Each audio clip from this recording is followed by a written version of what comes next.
Hi again, this is Annie.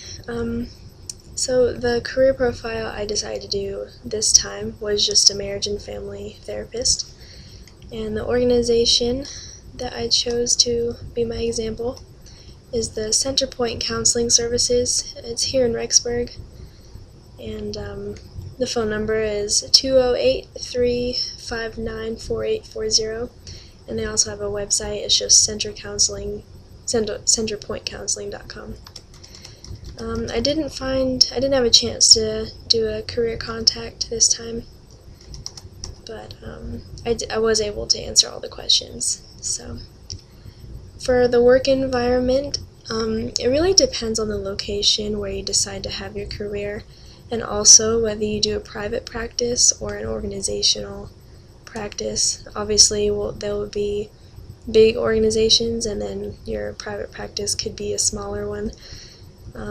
Most organizations are family friendly, and they're pretty flexible with their work hours and at the workplace and stuff. And the work hours also vary wherever you decide to work. Personal practice, you can pretty much do whatever hours fit your schedule. And most degree requirements for this is any degree pretty much above a bachelor's degree, so master's, doctorate, like that. So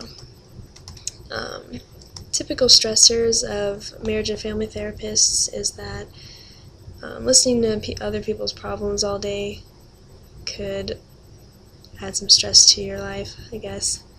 Sometimes it is intimidating to get on a personal level with people.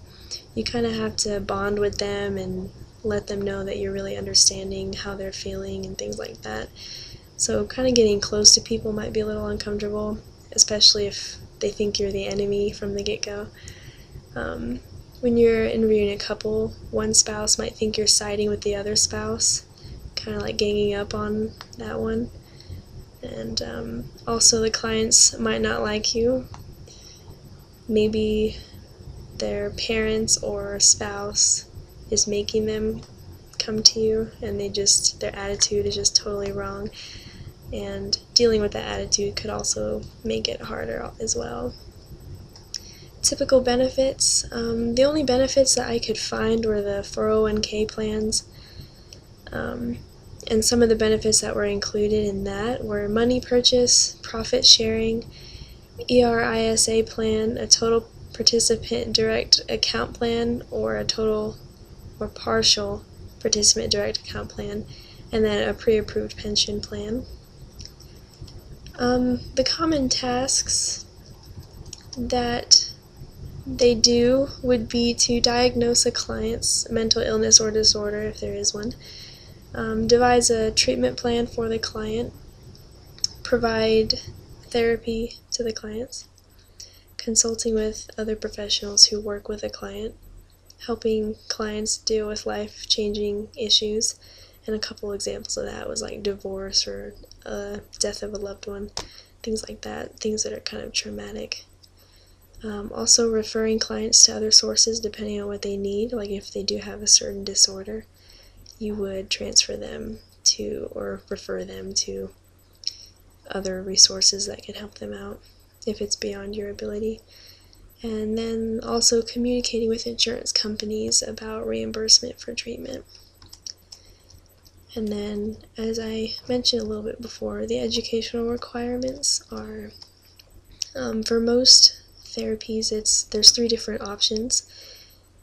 You could either do a doctoral program, a master's program, or a postgraduate clinical training program, and all of these are acceptable. But if you want your own practice, you'll have to have at least 13 years of clinical practice before you can open your own. The starting salary I found ranged between $29,000 a year and $42,000 a year, and then the experience salary was $75,500, and then that could also be larger than that too, depending where you are. Just a miscellaneous career information that I found is a lot of the salary depends on the location. Obviously, if you're living in a high populated area, then you could probably have more clients, therefore you'd be making more money rather than a low clientele area. So I thought that was interesting. And then I have a bunch of sources. I won't read all of them, but a bunch of sources where I found all my information. And that's all. Thanks.